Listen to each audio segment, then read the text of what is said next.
Ya, sudah mulai rekamannya. Tampilan saya ini bisa dilihat. Buku paket yang tampil di layar ini bisa Anda lihat. Salah satu mungkin bisa menyalakan mikrofon. Bisa, Pak. Sudah, ya. Silakan dimatikan lagi mikrofonnya. Baik, prinsip kerja pesawat sederhana pada sistem gerak manusia.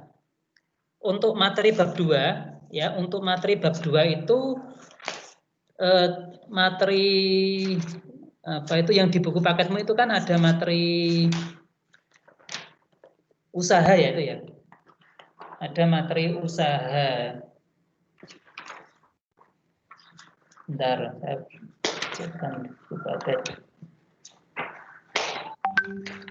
Ya, ada materi usaha di buku paket itu tidak masuk di kurikulum ini, tidak masuk di kurikulum pandemi. Di kurikulum pandemi itu ada perubahan, kurikulum pandemi COVID-19 itu ada perubahan. Jadi materi usaha itu tidak masuk di kurikulum pandemi. Jadi untuk bab 2 materinya hanya itu pesawat sederhana yang meliputi jenis-jenis pesawat sederhana dan yang kedua ini prinsip kerja pesawat sederhana. Yang bab 2 hanya ini aja. Jadi jenis-jenis pesawat sederhana dan prinsip kerja pesawat sederhana. Nah, nanti yang bab 1 nanti kemarin ada kekurangan materi, nanti kita bahas setelah ini. Nanti kalau bab 1-nya belum selesai, nanti besok Sabtu kita lanjutkan pertemuan lagi. Besok hari Sabtu. Ya, kita lihat nanti waktunya ini sampai jam 3 mencukupi atau tidak. Nanti kalau tidak mencukupi, besok hari Sabtu kita jadwalkan untuk video conference lagi. Hari Sabtu besok itu. Baik, kita ke materi prinsip kerja pesawat sederhana. Prinsip kerja pesawat sederhana pada sistem gerak manusia. Anda perhatikan di buku paket Anda itu, yang tampil di layar ini juga bisa, bahwa selain pada peralatan yang biasa kamu gunakan pada kehidupan sehari-hari, bahwa prinsip pesawat sederhana juga berlaku pada struktur otot dan rangka manusia.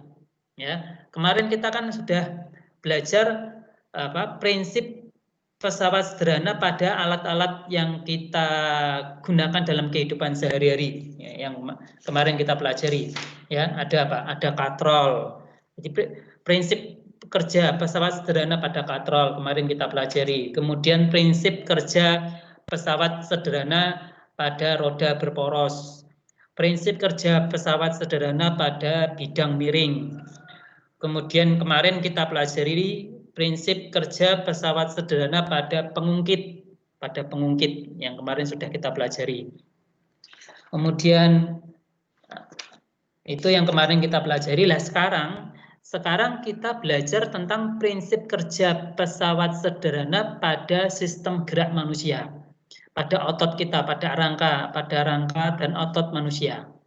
Nah, di sini di buku paket ini dijelaskan bahwa pada saat kamu atau kita mengangkat barbel ya seperti gambar itu sebuah barbel atau sebuah beban, kita mengangkat sebuah beban atau barbel, maka telapak tangan yang kita akan menggenggam barbel itu ya seperti gambar itu ya, gambar 2.10, maka telapak tangan kita akan menggenggam barbel. Nah, telapak tangan yang menggenggam barbel itu berperan sebagai gaya beban. Ya. Anda perhatikan di sini di gambar ini ya. Jadi telapak tangan yang menggenggam barbel itu berperan sebagai gaya beban. Kemudian titik tumpu berada pada siku. Titik tumpu berada pada siku dan kuasanya ada di lengan bawah. Anda perhatikan di gambar ini. Jadi kuasanya, lengan kuasa itu ini sebagai lengan kuasa. Ya. Ini sebagai lengan kuasa. Lengan kuasanya ada di bawah ini ya. Ini lengan kuasa. Kemudian titik tumpu berada di antara lengan kuasa dan lengan beban.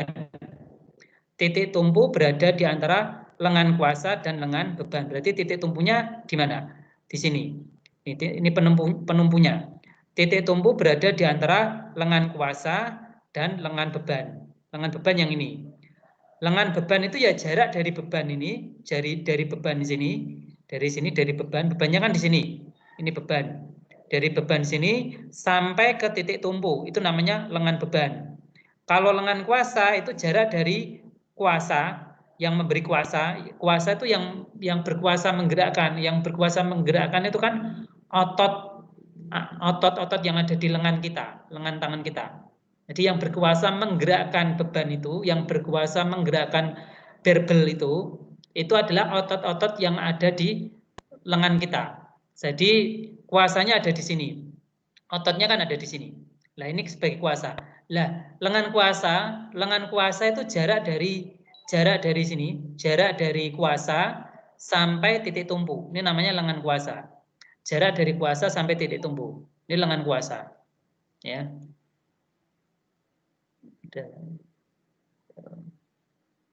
Ya.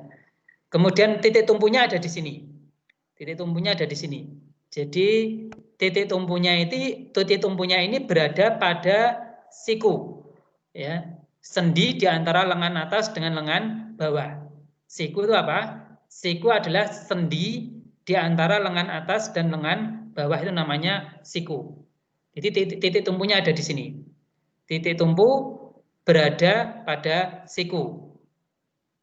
Kuasanya adalah lengan beban. Kuasanya adalah lengan beban di sini.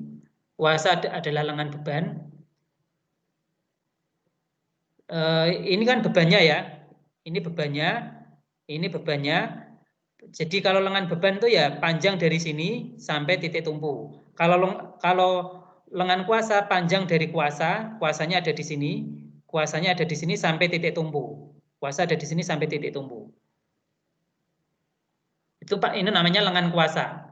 Lengan kuasa ini simbolnya L, lengan beban juga simbolnya L. Satuannya meter. Ini juga meter. Kalau sentimeter, kalau satuannya sentimeter diubah ke meter.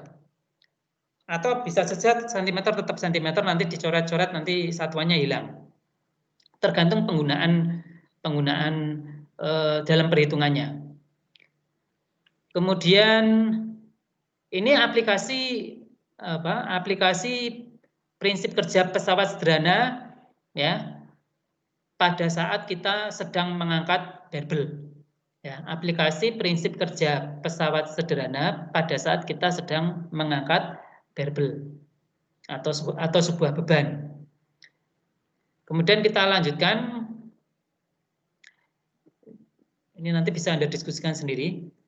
Dengan menggunakan prinsip kerja pesawat sederhana, coba kamu tuliskan penjelasan untuk contoh kasus pertama dan kasus kedua. Penerapan prinsip sederhana pada struktur otot dan rangka manusia saat melakukan aktivitas. Saya kira ini nanti Anda diskusikan sendiri. Ini tidak saya jadikan sebagai tugas. Nanti Anda bisa diskusikan sendiri. Kita langsung ke sini. Yang sering keluar di soal itu model-model seperti ini. Nah, ini. Prinsip kerja pesawat sederhana pada saat kita sedang menengadahkan kepala. Ya. Prinsip kerja pesawat sederhana pada saat kita sedang menengadahkan kepala. Ya, ini jadi pada saat kepala kita angkat ke atas, itu prinsipnya seperti ini. Ya. Ini yang beban yang mana? Yang kuasa yang mana? Yang titik tumpu yang mana? Nah, ini harus tahu nih. Ya, yang beban yang mana, yang kuasa yang mana, yang titik tumpu yang mana. Anda lihat di sini ada keterangannya di sini ya. Ini kuasanya ada di sini. K di sini kuasa. Ini kuasa. Ya, ini kuasa. Kemudian bebannya ada di sini. Ini beban. Bebannya ada di sini. Ini bebannya. Titik tumpunya ada di sini. Ya, ini titik tumpu. P penumpu. P titik tumpu. Ini kan keterangannya di sini ya. Keterangannya di sini ini. P itu titik tumpu. Jadi titik tumpunya ada di sini. Ini titik tumpunya. Kemudian kuasanya itu ada di sini, K. K itu kuasa ini, ya, kuasa. Ya, jadi kuasanya ada di sini. Kemudian bebannya ada di sini. Ini bebannya ada di sini, B. Beban, titik beban. Bebannya ada di sini. Beban ini panah ke bawah. Karena seperti yang saya jelaskan kemarin bahwa beban itu dipengaruhi oleh gravitasi bumi, ya, di mana dia merupakan sebuah besaran yang bernama berat beban. Berat beban. Berat beban itu simbolnya W, rumusnya W sama dengan M kali G. W sama dengan M kali G. W itu berat beban atau beban. Bisa disebut dengan beban atau kalau mau diucapkan secara lengkap namanya berat beban. Berat beban sama dengan massa dikali gravitasi bumi. Berat beban satuannya Newton. Massa satuannya kilogram. Gravitasi bumi satuannya meter per sekon kuadrat. Jadi meter kilogram dikalikan meter per sekon kuadrat itu sama dengan Newton. Ya, kilogram dikalikan meter per sekon kuadrat hasilnya sama dengan Newton. Jadi satuan kilogram kalau dikalikan dengan satuan meter per sekon kuadrat hasilnya sama dengan satuan Newton. Lah Newton itu satuan berat beban atau satuan gaya. Ya, berat beban itu termasuk besaran gaya. Ya, termasuk besaran gaya. Nah, kalau di sini diberi simbol B. B itu kalau di sini B itu titik beban, tapi kalau berat beban itu W. W-nya di sini, W. W-nya itu yang ini, yang panah ke bawah ini W. Tapi kalau ini yang panah ini itu namanya ini adalah B atau titik beban. Nah, ini adalah prinsip kerja pesawat sederhana pada saat kita sedang menengadahkan kepala. Kemudian yang ini, sekarang yang kasus yang kedua, kasus berikutnya ya. Pada saat kaki sedang jinjit, ya, kaki sedang jinjit ini prinsip kerja pesawat sederhana bagaimana? Anda perhatikan di sini, P di sini di ujung jari atau di ujung telapak kaki kita, di ujung jari kita, ini sebagai titik tumpu P. P itu sebagai titik tumpu. Jadi titik tumpunya di sini. Jadi kalau kita jinjit, pada saat kita jinjit dengan kaki, itu titik tumpunya di sini, di ujung jari kita atau di ujung telapak kaki kita. Ya, di sini. Ini titik tumpunya. Kemudian B di sini adalah titik beban. Titik bebannya ada di sini. Ya, titik bebannya ada di sini. Ini adalah titik beban. Kemudian K di sini adalah kuasa. Kuasa di sini karena kenapa ini kuasa? Karena di sini kan letaknya otot-otot yang menggerakkan ke atas ke bawah itu kan ini, yang berperan pada saat jinjit yang berperan menggerakkan ke atas ke bawah naik turun kan ini, otot ini. Maka ini adalah sebagai apa? Kuasa, sebagai titik kuasa. Ya, sebagai titik kuasa. Oke, ini prinsip kerja pesawat sederhana pada saat kaki kita sedang jinjit. Ya, ini saya lanjutkan. Selain pada kegiatan mengangkat barbel, jadi kita tadi sudah belajar tentang prinsip kerja pesawat sederhana pada saat tangan mengangkat barbel. Yang pertama, yang kedua pada saat jinjit, yang ketiga pada saat menengadahkan kepala. Ya. Tolong dimatikan itu mikrofonnya itu. Bentar. Saya muter dulu. Ya, ini 64 orang nih.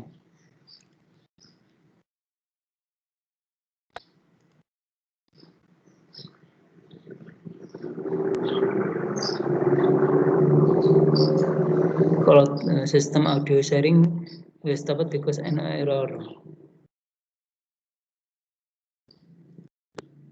Nah.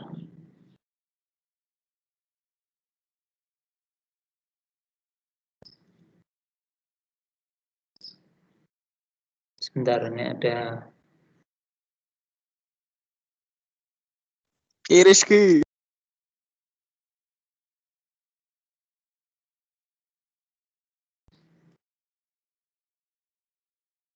ya, kita mulai lagi. Jadi tadi kita sudah belajar tentang prinsip kerja pesawat sederhana pada saat apa tadi? Pada saat kita sedang mengangkat barbel. Yang pertama tadi kita sudah pelajari prinsip kerja pada saat kita mengangkat barbel, pesawat sederhana pada saat kita mengangkat barbel. Terus yang kedua, prinsip kerja pesawat sederhana pada saat kita menengadahkan kepala. Yang ketiga, prinsip kerja pesawat sederhana pada saat kita sedang jinjit. Ya. Nah, kemudian kita lanjutkan.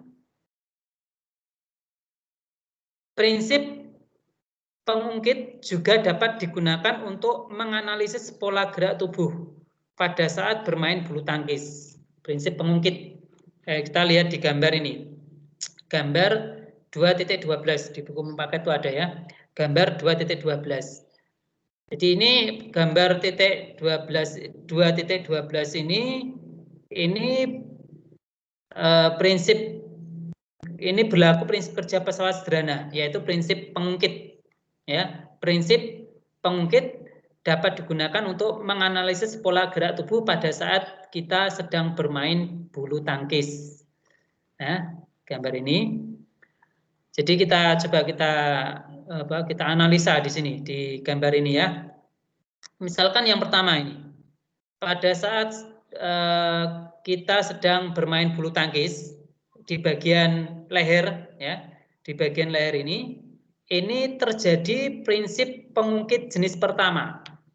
Ya, jadi kemarin kan kita sudah pelajari prinsip pengungkit itu kan ada 3. Pengungkit jenis pertama, pengungkit jenis kedua, dan pengungkit jenis ketiga yang kemarin kita pelajari ya di pekan kemarin.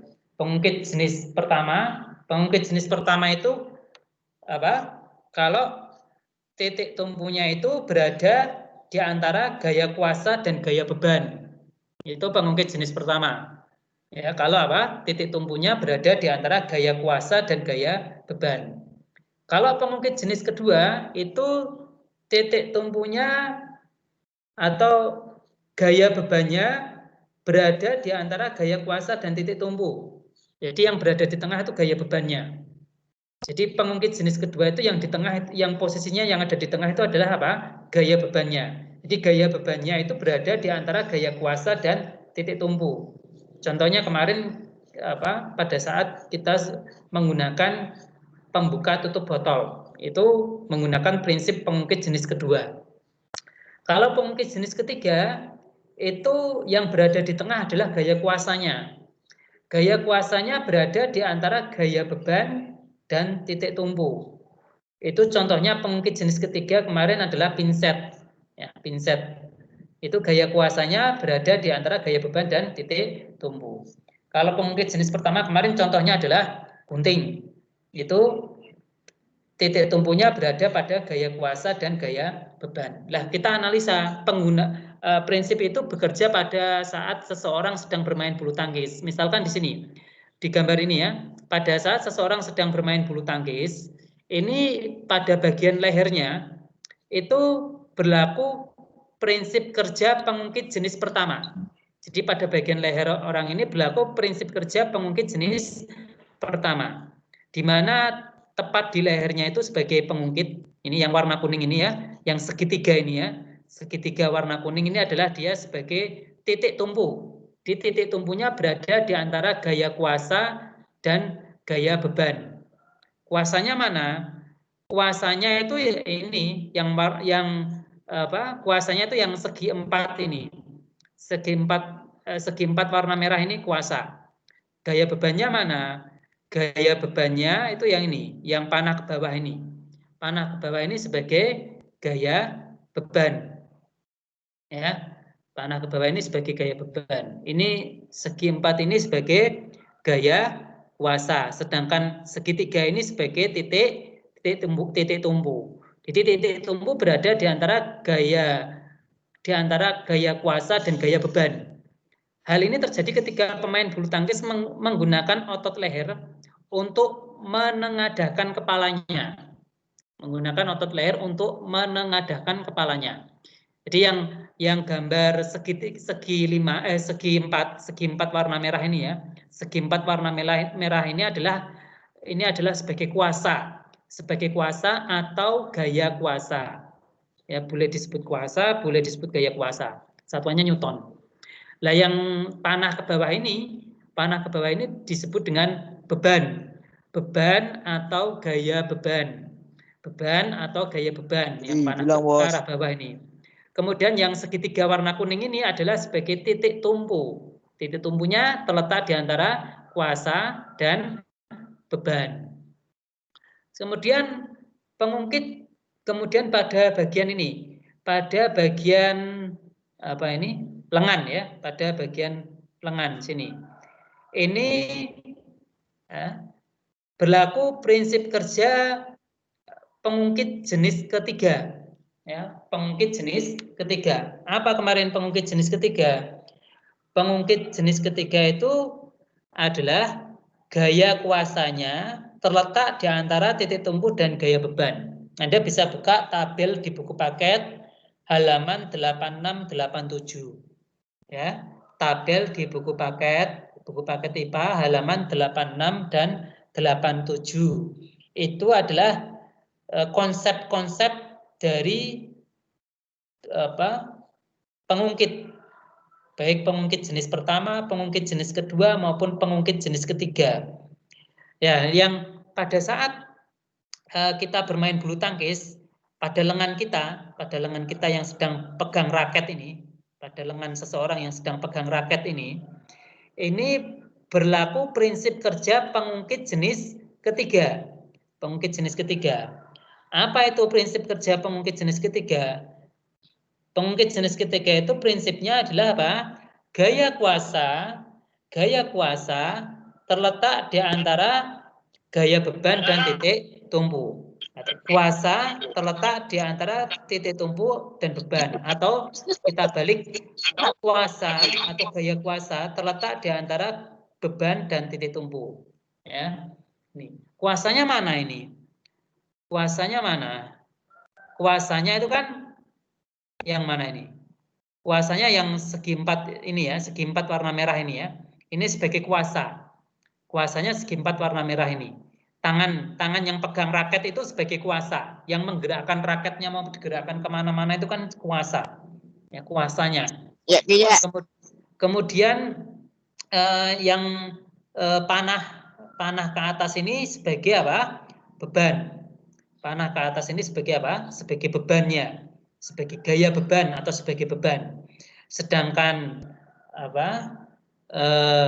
Ini segitiga warna kuning ini sebagai titik tumpu, sebagai titik tumpu. Halo. Ya. Assalamualaikum. Kemudian saya lanjutkan. Bapak Purwo. Pada saat ini kakinya sedang jinjit ini, seperti tadi ya, seperti penjelasan saya di atas. Kaki sedang jinjit ini. Ini berlaku prinsip kerja pengungkit jenis kedua. Pengungkit jenis kedua.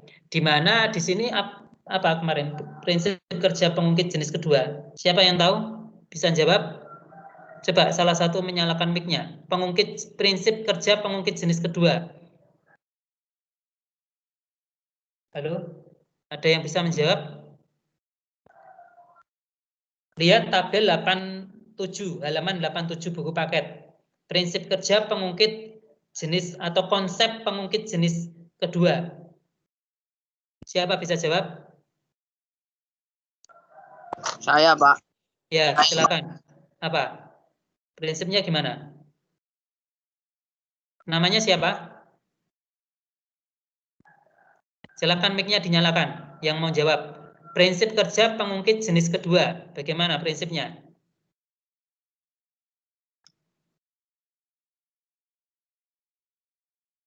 Ayo.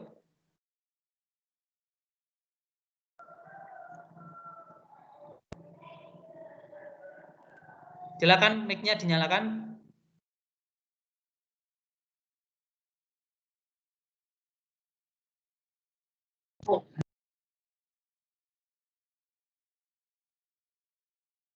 Suaranya kok tidak terdengar? Mic-nya dinyalakan dulu mic-nya.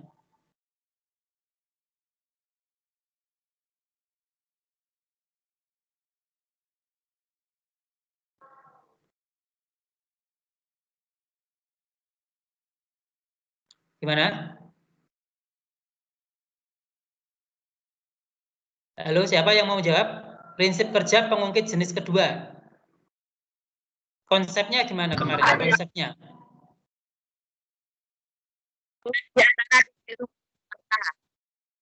Kurang jelas. Diulangi coba. Diulangi. Beban di antara titik tumbuh. Beban di antara titik tumbuh dan kuasa.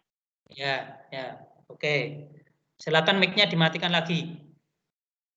Ya, jadi prinsip kerja pengungkit jenis kedua itu bebannya terletak di antara titik tumbuh dan kuasa. Bebannya terletak di antara titik tumbuh dan kuasa. Ini, beban berada di antara titik tumbuh dan kuasa. Ini pengungkit jenis kedua. Nah, ini kalau di sini bebannya yang mana? Bebannya itu yang warna yang ini, yang panah ke atas ini. Ya, panah ke atas ini sebagai beban. Panah ke atas ini sebagai beban. Kemudian titik tumpunya tuh ini, segitiga ini. Segitiga warna kuning ini adalah titik tumpu. Jadi pada saat kita jinjit itu ujung telapak kaki kita tuh kita jadikan sebagai penumpu atau titik tumpu. Kemudian ini tadi beban, ini tadi titik tumpu. Kuasanya mana kuasanya? Kuasanya ini yang di tengah ini. Ya, segi empat ini ya, segi empat warna merah ini adalah sebagai kuasa. Nah, itulah beberapa prinsip kerja pada sistem gerak kita. Oke, saya kira materi ini sudah cukup, untuk bab 2 sudah selesai. Sekarang kita masuk ke sini, ke rangka. Tadi kan judulnya kan kita belajar apa tadi yang saya share di grup tadi, kita belajar prinsip kerja apa? Pesawat sederhana pada sistem gerak manusia dan juga apa? Kita belajar rangka, sistem rangka pada manusia. Ini bab 1 kalau ini. Sistem rangka ini bab 1. Sistem gerak manusia atau rangka. Anda perhatikan, Anda bisa buka buku paket halaman 23 ya. Buku paket halaman 23 rangka.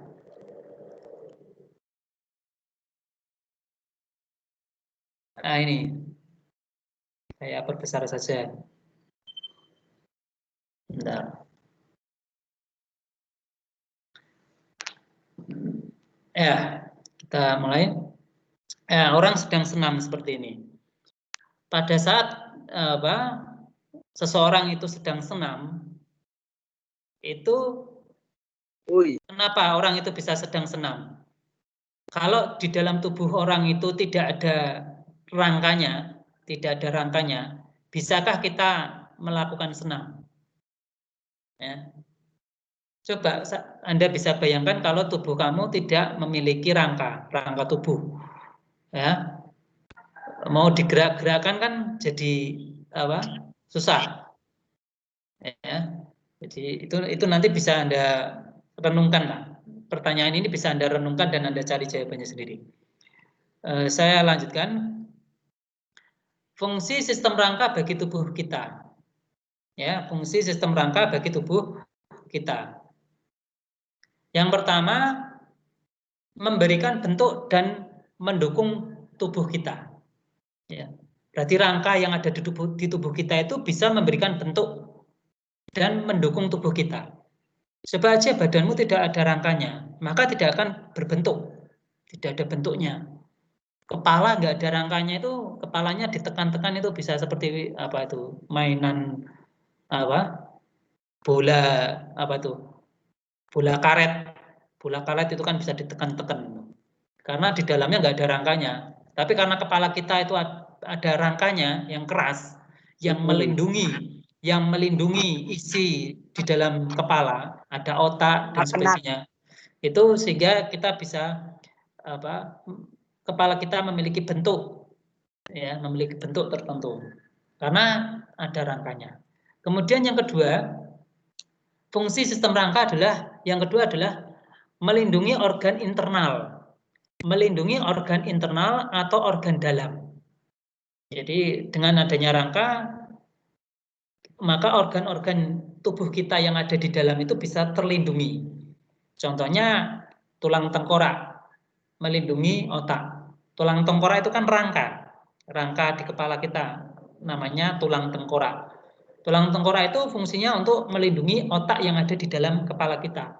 Coba kalau kepala kita itu isinya otak tapi tidak ada tulangnya, tidak ada tulang tengkoraknya, maka otaknya nanti kalau kena benturan ya bisa rusak.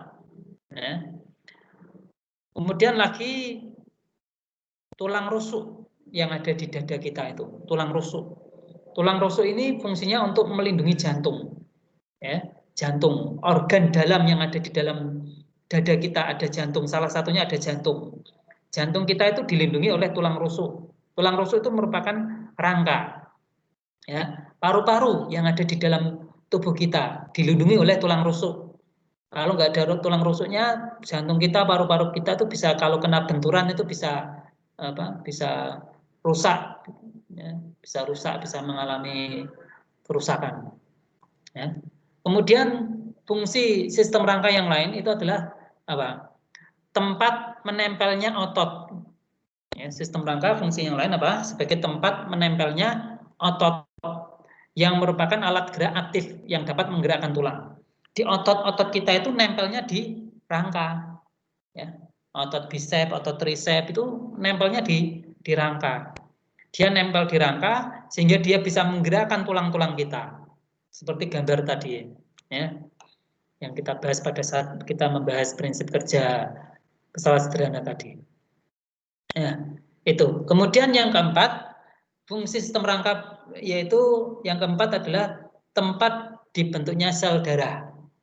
Ya, yaitu di mana? Tepatnya pada bagian sumsum tulang atau jaringan lunak yang terdapat di bagian tengah tulang. Jadi rangka kita itu bisa digunakan sebagai tempat untuk membentuk sel darah. Tepatnya di mana?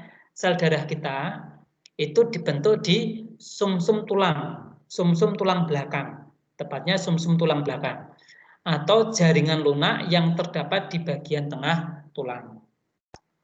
Nah, itu tadi ada empat fungsi rangka kita, fungsi rangka manusia. Itu ada di buku paket halaman 24 itu ada, ya. Di buku paket halaman 24 itu menjelaskan tentang sistem fungsi dari rangka atau fungsi dari tulang bagi tubuh kita.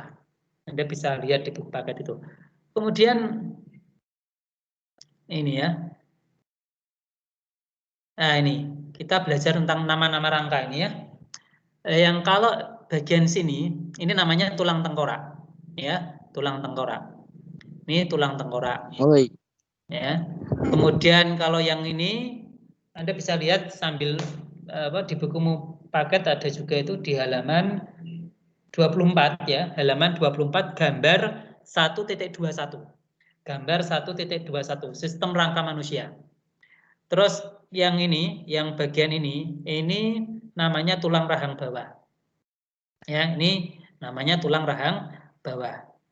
Kemudian yang bagian ini adalah tulang selangka.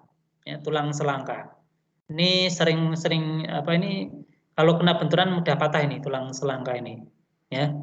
Di orang biasanya kalau kecelakaan itu kan kadang yang terkena yang bagian ini, tulang selangka ini.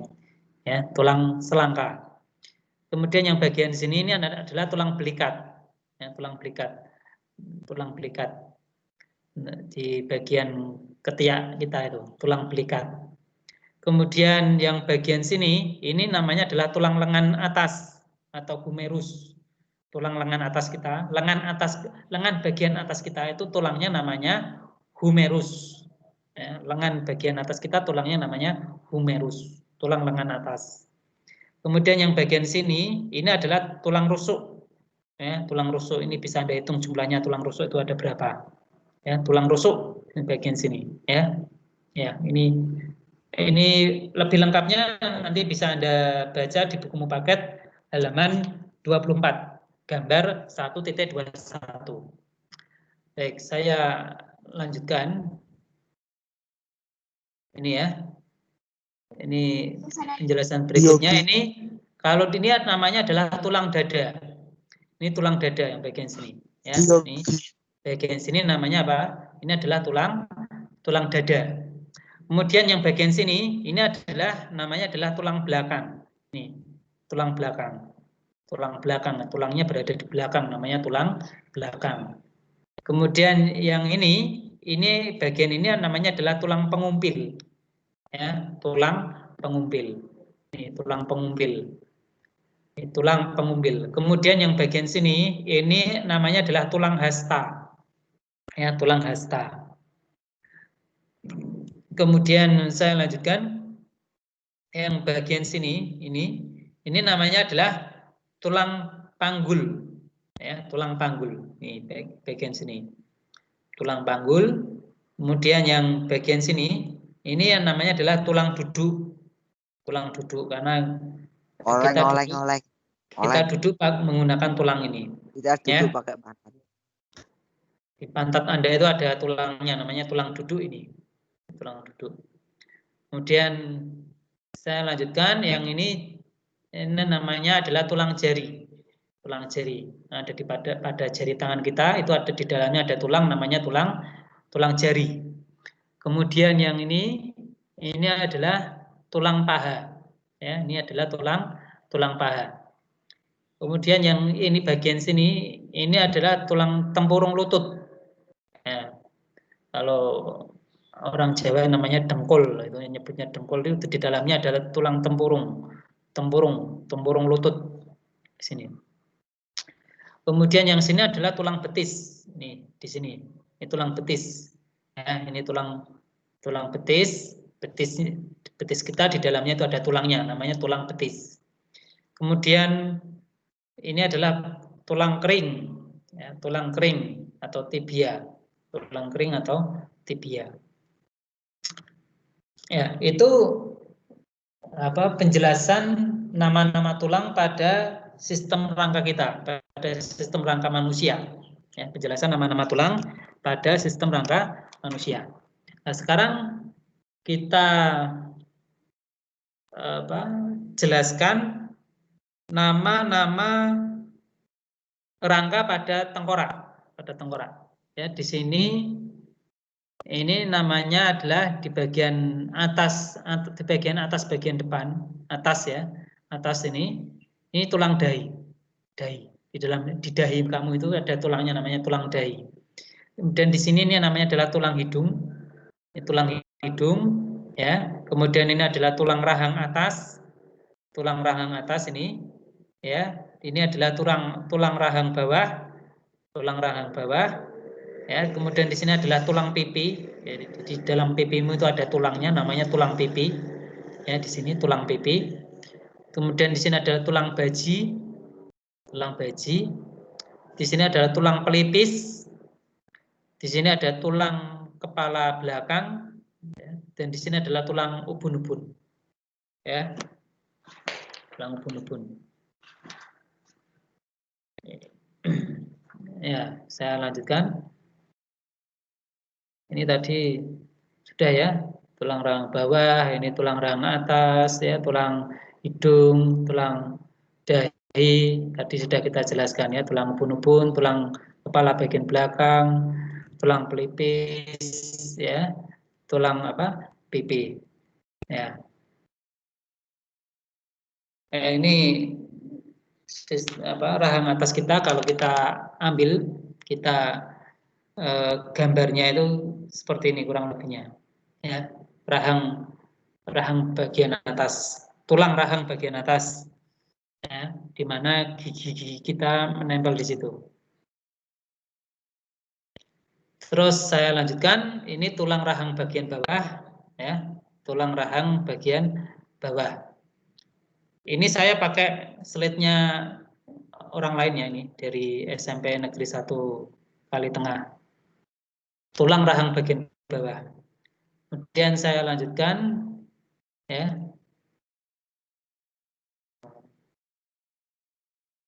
Ini tadi pada selangka ya. Tulang belikat dan tulang selangka.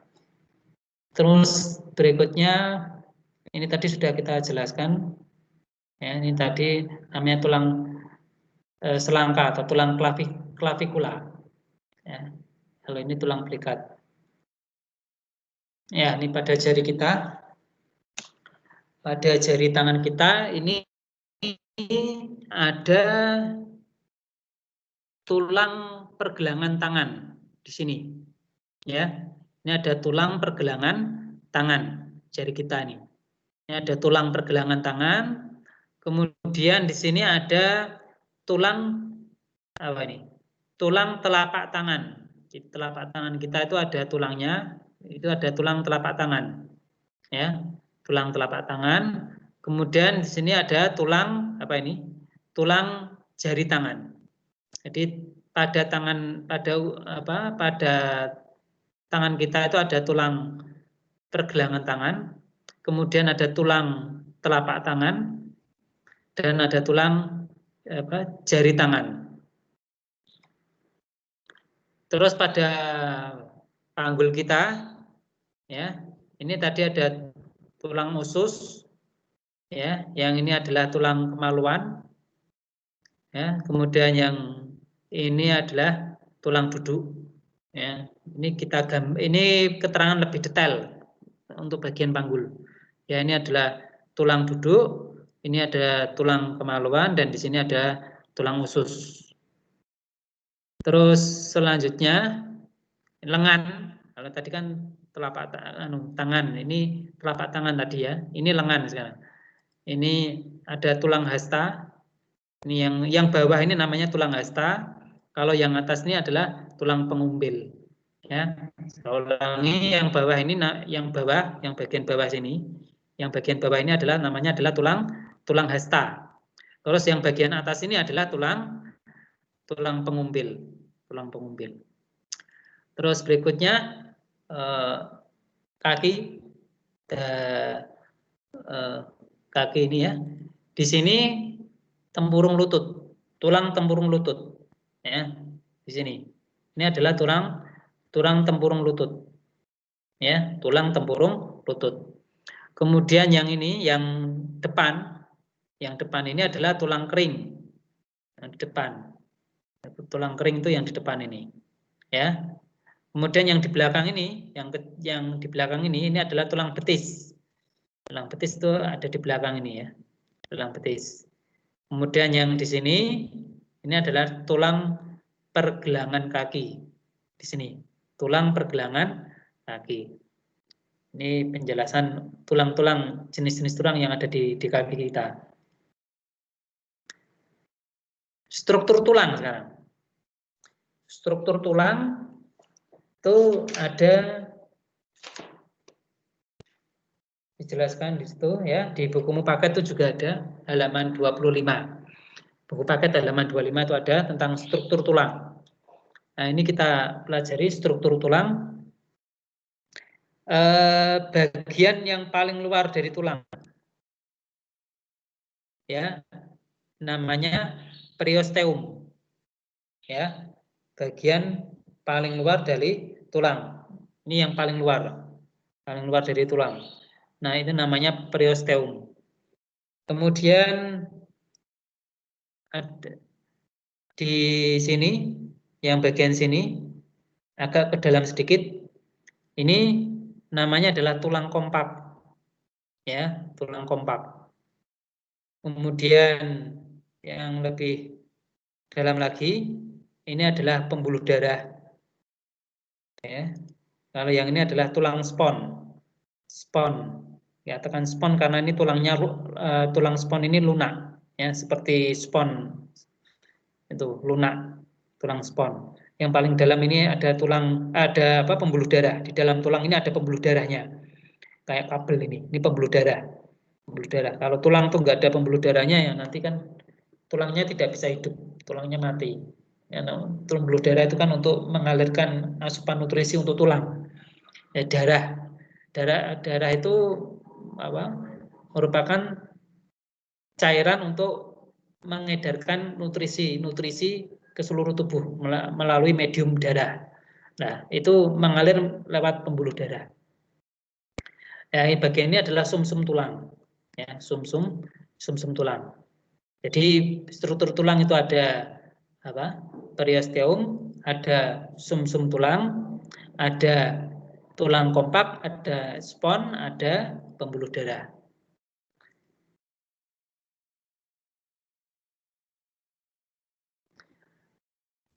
Kemudian kita jelaskan lebih detail lagi. Terlihat bahwa permukaan tulang yang panjang itu ditutup membran yang menempel dengan kuat yang disebut dengan periosteum.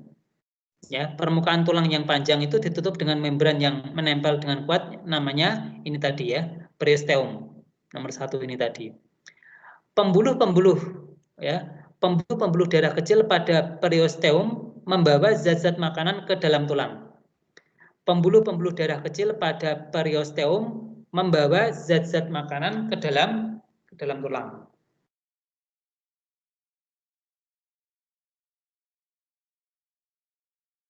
Membran ini penting dalam pertumbuhan dan perbaikan tulang.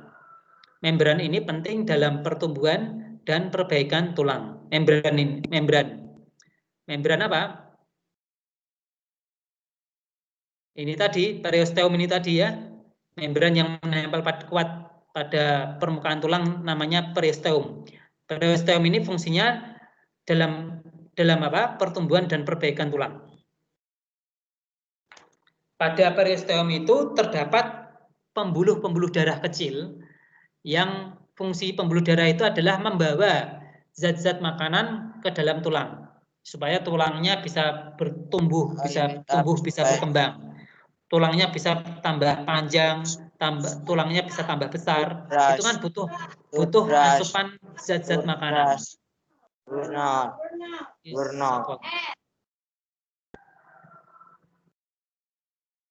Saya lanjutkan. Pada bagian bawah periosteum terdapat tulang kompak yang disebut juga dengan tulang keras, yaitu suatu lapisan tulang yang keras dan kuat. Itu letaknya di bagian bawah periosteum di sini. Ini tulang yang keras. Ya, nomor 2 ini ya. Nomor 2. Nomor 2 ini adalah bagian bawah periosteum. Itu ada tulang kompak. Tulang kompak ini tulang yang keras. Suatu lapisan tulang yang keras dan kuat. Ini nomor 2 ini. Terus tulang kompak mengandung sel-sel tulang. Tulang kompak mengandung sel-sel tulang. Kemudian juga di dalamnya tulang kompak itu ada pembuluh-pembuluh darah. Nomor 3 ini ya. Nah, nomor 3. Nomor 3 ini di dalamnya tulang kompak ada sel-sel tulang dan pembuluh-pembuluh darah. Di situ juga ada zat kapur. Jadi tulang kamu itu tulang manusia, tulang kita itu mengandung zat kapur. Kemudian ada juga mengandung zat fosfor atau P, simbolnya P itu. Fosfor itu lambang kimianya P, fosfor. Serta serabut elastis. Kerasnya tulang disebabkan karena tulang mengandung zat kapur dan fosfor. Jadi tulang kita, tulang manusia, tulang hewan, tulang manusia itu keras karena tulang manusia, tulang hewan itu mengandung zat kapur dan fosfor. Sehingga zat kapur dan fosfor itu memberikan sifat yang keras pada tulang. Ya, karena itu kandungannya zat kapur dan fosfor. Sedangkan serabut-serabut elastis mempertahankan tulang agar tetap kuat, tidak mudah rapuh dan patah.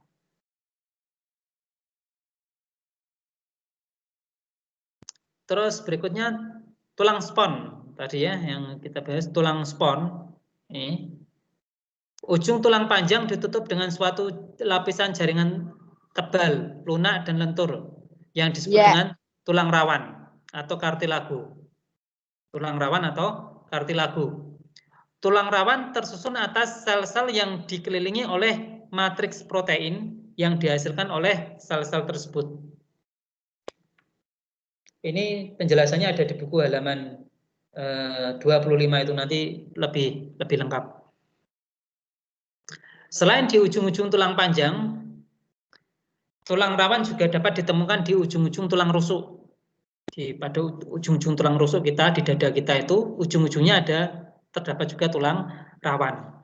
Kemudian di dinding saluran pernapasan. Dinding saluran pernapasan juga terdapat tulang rawan. Dinding saluran telinga itu juga ada tulang rawannya juga. Dinding saluran pernapasan, dinding saluran telinga, pada ujung-ujung tulang rusuk kita itu juga ada tulang rawannya juga.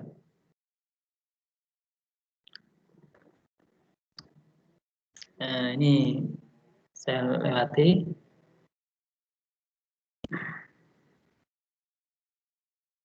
Ini tidak usah. Nama tulang ini isian, ini Anda disuruh menyebutkan nama tulangnya, jenis tulangnya termasuk tulang panjang atau pipi atau pendek atau tak beraturan. Saya kira ini tidak perlu saya tugaskan.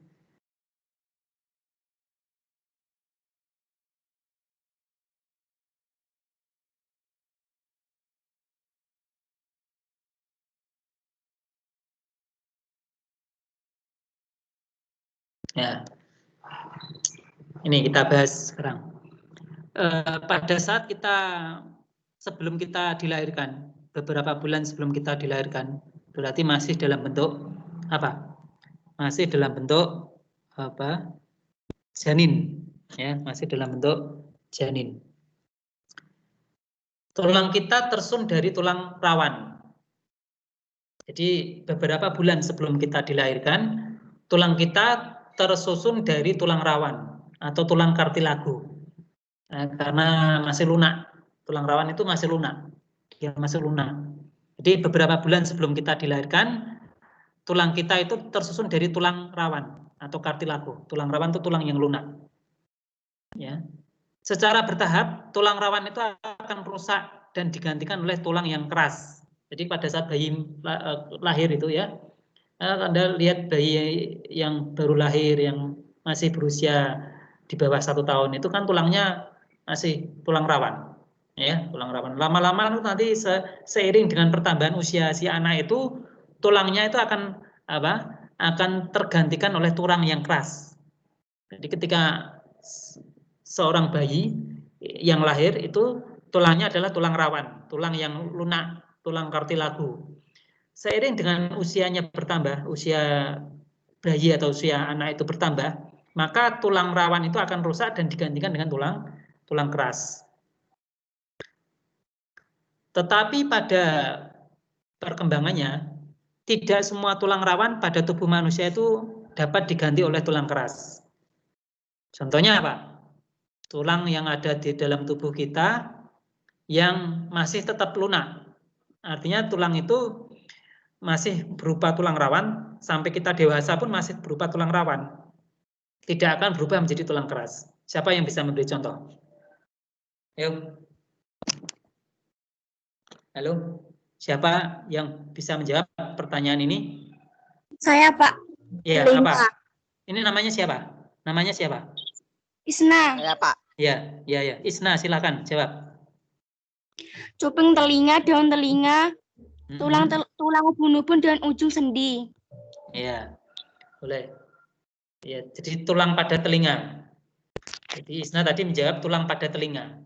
Sampai dewasa, sampai tua pun tulang telinga kita itu termasuk tulang rawan, tulang yang lunak. Ya, tidak akan berubah menjadi tulang keras. Terus selain tulang telinga apalagi tulang hidung. Tulang hidung itu ya kan lunak itu. Ya, itu juga termasuk tulang rawan, tulang hidung kita. Dan tadi sudah disebutkan oleh si Isna tadi ya. Tulang telinga, tulang hidung, tulang-tulang pada persendian ya. Tuh. Kita lanjutkan. Proses perubahan tulang rawan menjadi tulang keras itu disebut dengan apa? Osifikasi. Ya, osifikasi. Yaitu proses perubahan tulang rawan, tulang yang lunak, tulang rawan atau tulang kartilago tadi, itu berubah menjadi tulang keras. Itu prosesnya namanya osifikasi atau penulangan. Ya, osifikasi atau apa? Penulangan, yaitu proses perubahan tulang rawan menjadi tulang yang keras. Terus tulang rawan memiliki rongga yang terisi oleh apa? Osteoblast atau sel-sel pembentuk tulang. Jadi kalau ada pertanyaan tulang rawan itu di dalamnya ada rongga-rongganya. Di dalamnya tulang rawan itu ada rongga-rongganya. Rongga-rongga yang ada di dalam tulang rawan itu terisi oleh sel-sel pembentuk tulang atau yang namanya disebut dengan bahasa latinnya adalah osteoblast.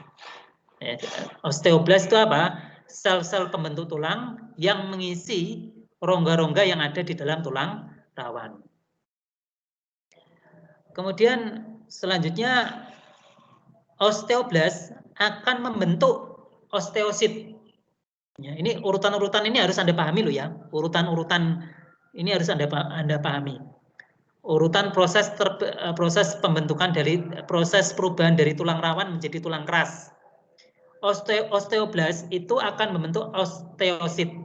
Ya, osteoblast atau sel-sel pembentuk tulang yang ada di dalam rongga yang ada di dalam rongganya tulang rawan tadi itu akan membentuk osteosit atau sel-sel tulang.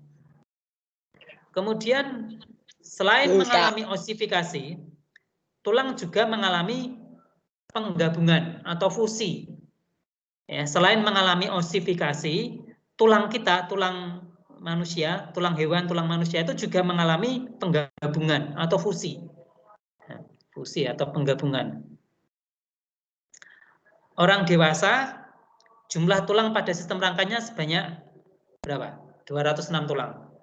Jadi silakan nanti dicari di literatur bahwa kalau orang dewasa seperti kita, itu jumlah tulang yang ada pada sistem rangka kita, sistem rangka tubuh manusia, itu jumlahnya ada 206 tulang. Ya, 206 tulang. Nanti kalau Anda kuliah di kedokteran, mengambil jurusan spesialis ortopedi, ya nanti Anda akan mempelajari detail 206 tulang itu Anda harus menguasai detail, ya itu nanti akan dipelajari kalau Anda kuliahnya kedokteran, terus Anda kuliah lagi ambil spesialis ortopedi.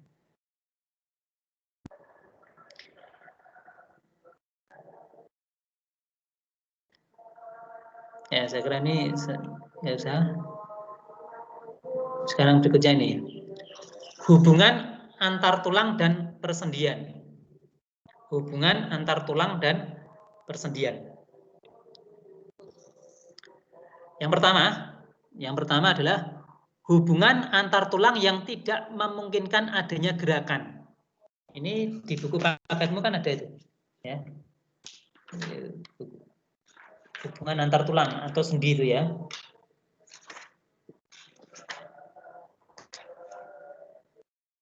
Hubungan antar tulang yang tidak memungkinkan adanya gerakan, namanya sinartrosis. Jadi saya ulangi, sinartrosis adalah apa? Hubungan antar tulang yang tidak memungkinkan adanya gerakan, namanya sinartrosis. Contohnya, hubungan antara tulang pada tengkorak yang dihubungkan oleh jaringan ikat dan sutura.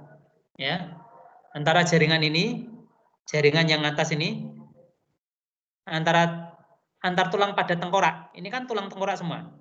Tulang tengkorak bagian atas, tulang tengkorak bagian samping, jaringan ikat ini dihubungkan, tapi hubungan ini tidak bisa kita gerakkan. Kita nggak bisa menggerakkan ini. Ini namanya hubungan antar tulang. Jadi antara tulang tengkorak ini bagian atas ini dengan tulang tengkorak bagian bawah atau bagian samping ini, ya, dihubungkan oleh suatu jaringan ikat. Ya. Nah, hubungan ini tidak memungkinkan adanya gerakan. Tidak bisa kita menggerakkan tulang atau bagian sini, itu nggak bisa. Ini nggak bisa kita gerakkan. Lah, hubungan antar tulang yang tidak bisa kita gerakan atau tidak memungkinkan adanya gerakan ini namanya sinartrosis. Termasuk juga ini. Nah, ini juga Ini antara bagian tulang yang sebelah sini dengan tulang yang sebelah sini dihubungkan oleh suatu jaringan ikat, ya, di mana penghubungnya ini atau jaringan ikat ini tidak bisa kita gerakkan, tidak memungkinkan adanya gerakan di sini. Nah, inilah yang dinamakan dengan apa? Sinartrosis. Kemudian yang kedua adalah hubungan antar tulang yang menimbulkan sedikit gerakan. Hubungan antar tulang yang menimbulkan sedikit gerakan. Yang disebut dengan amfiartrosis. Ya. Contohnya hubungan antar tulang pada tulang belakang. Jadi tulang belakang ini kan terdiri dari beberapa ruas tulang yang terhubung antara satu ruas tulang dengan satu ruas tulang yang lainnya. Dengan ruas tulang yang satu dengan ruas tulang yang lainnya itu terhubung, ya, di mana hubungan antar tulang ini memungkinkan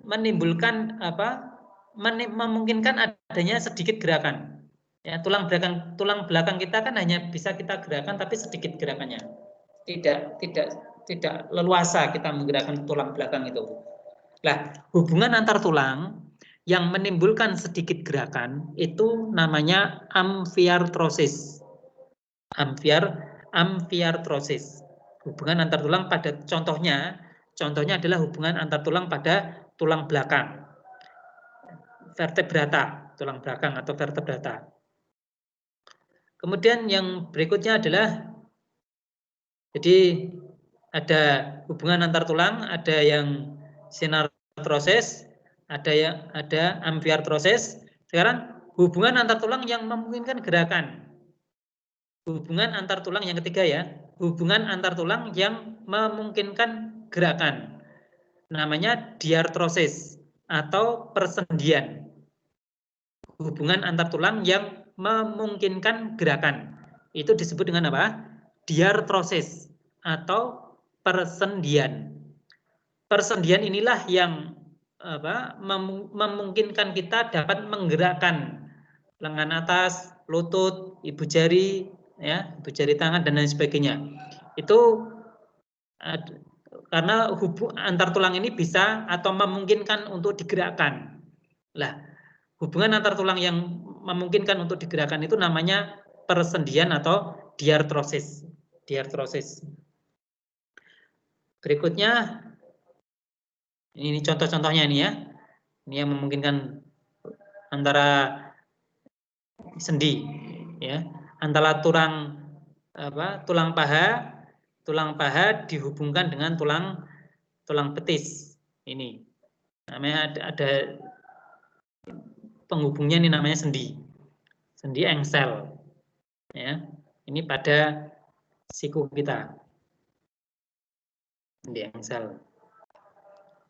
Terus pada pangkal ibu jari, ya, pangkal ibu jari ini juga ada sendinya. Ini juga bisa kita gerakkan. Sendi antar tulang ini dengan tulang ini dihubungkan. Ya, itu disebut dengan sendi. Ini gambarnya kalau kita perbesar gambarnya seperti ini.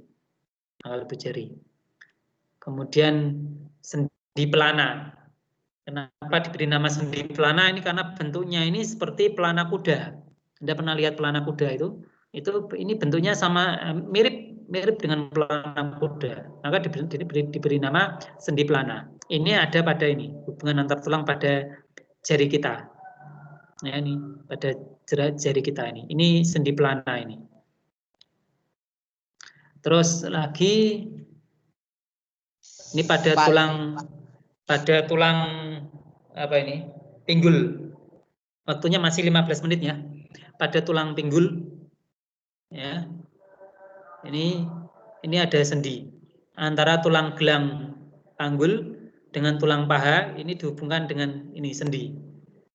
Ya, sehingga memungkinkan adanya gerakan. Ya, memungkinkan adanya gerakan. Kemudian ini sendi peluru. Karena bentuknya seperti peluru, maka diberi nama sendi peluru. Ini juga memungkinkan adanya gerakan. Ya, hubungan antar tulang yang memungkinkan adanya gerakan, sendi peluru. Nah, ini karena bentuknya seperti peluru, maka dinamakan sendi peluru. Kemudian berikutnya apa ini? Sendi putar. Sendi putar ini antara tulang lengan atas, ya, tulang lengan atas dengan tulang hasta itu dihubungkan dengan sebuah sendi. Nah, ini sehingga memungkinkan terjadinya gerakan. Sendi ini namanya sendi putar. Sendi macam-macam sendi ini ya, macam-macam sendi itu ada juga di buku paket itu juga sudah dijelaskan ya, macam-macam sendi itu ya. Ada sendi peluru, sendi engsel, sendi putar, sendi pelana, sendi geser itu di halaman 30 dan 31 buku paket itu ya. Itu dijelaskan macam-macam sendi. Nanti bisa Anda perluas pengetahuan Anda dengan membaca buku paket. Nah ini, jadi ini antara lengan atas dengan lengan bagian bawah ini dihubungkan dengan atau tulang hasta, lengan bagian bawah ini yang terdiri atas tulang hasta dan tulang pengumbil itu dihubungkan dengan sebuah sendi yang namanya sendi putar. Kenapa diberi nama sendi putar? Karena di sini sendi ini memungkinkan gerakan berputar. Ya, ini bisa kita lakukan gerakan berputar. Termasuk juga pada leher kepala kita ini juga di dalamnya di sini juga ada sendi putar di ujung di bagian dalam tengkorak ini ya. Kemudian berikutnya sendi geser ini ya. Sendi geser. Saya kira itu, ini ada beberapa pertanyaan, saya kira ini tidak perlu ya. Ini tidak perlu. Baik. Terus materi kita masih yang masalah ini, masalah rangka. Jadi nanti saya beri informasi di sini ya. Saya beri informasi di sini. Bentar. Nah, ini ada 65 orang. Bentar, saya unduh yang saya akan mendownload yang sudah masuk di sini.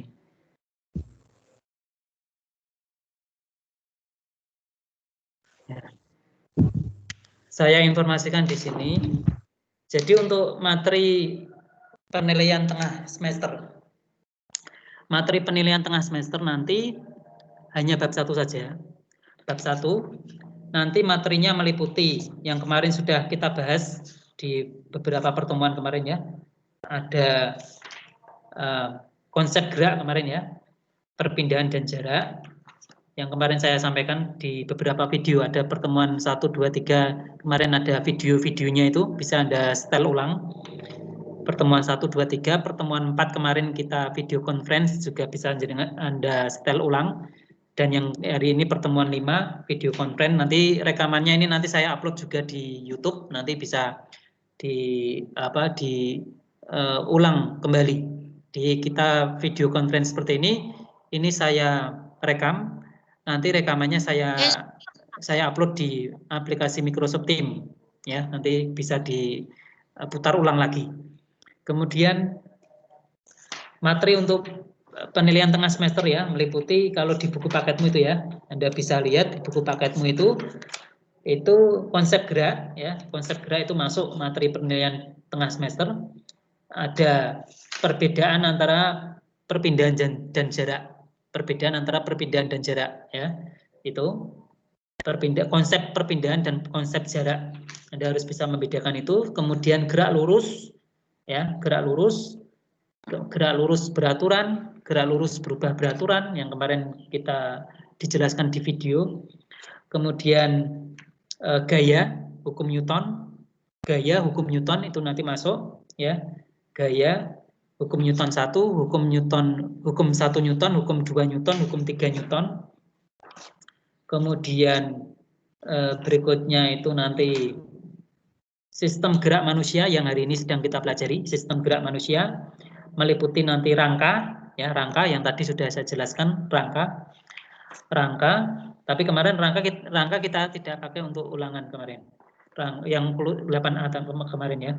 Rangka, kemudian sendi tadi sudah kita bahas macam-macam sendi, ada sendi peluru, sendi engsel, sendi putar, sendi pelana, dan sendi geser.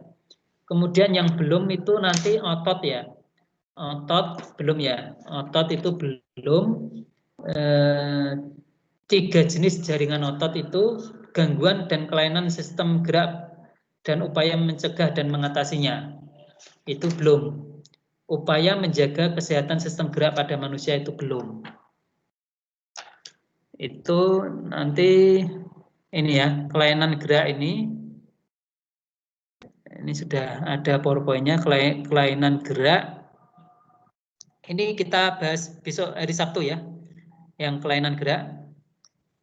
Yang kelainan gerak kita bahas besok hari Sabtu, 1 jam aja lah, cukup lah. Nanti sambil mengulang. Kalau sistem berapa, gerak Pak? hari Sabtu kita jam 2 saja ya, jam 2 sampai jam 3. Iya, Pak.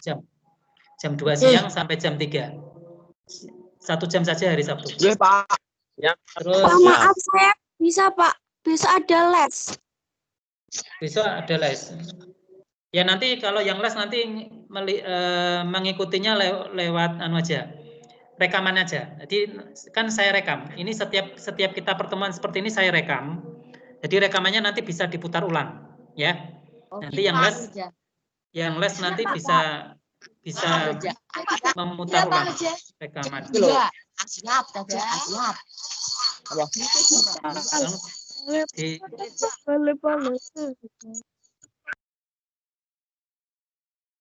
Ya, jadi yang besok ada les nanti bisa mengikuti pertemuan besok itu lewat rekaman.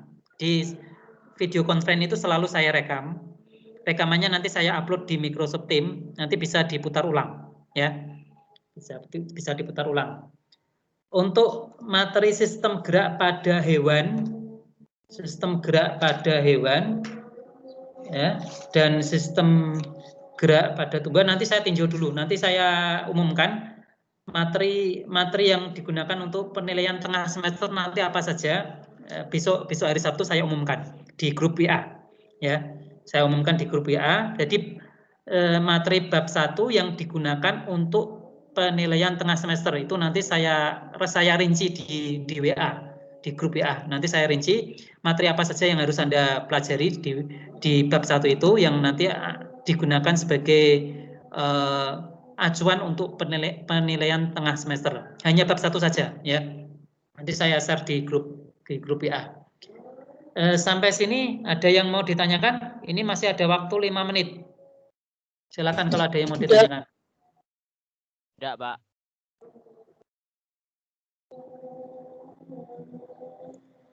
Tidak?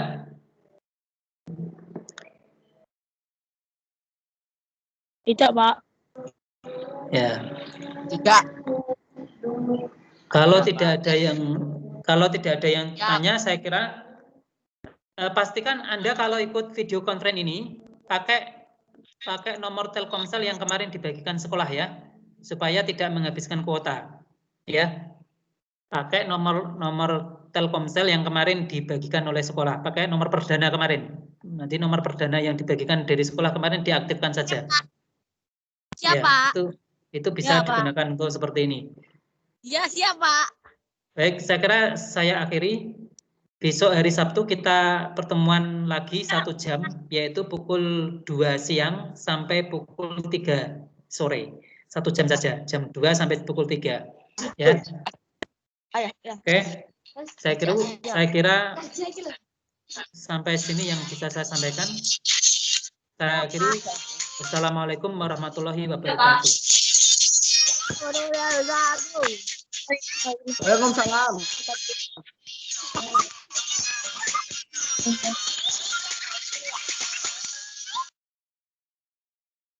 Ya, saya akhiri. Wassalamualaikum warahmatullahi wabarakatuh. Waalaikumsalam warahmatullahi wabarakatuh. Ya.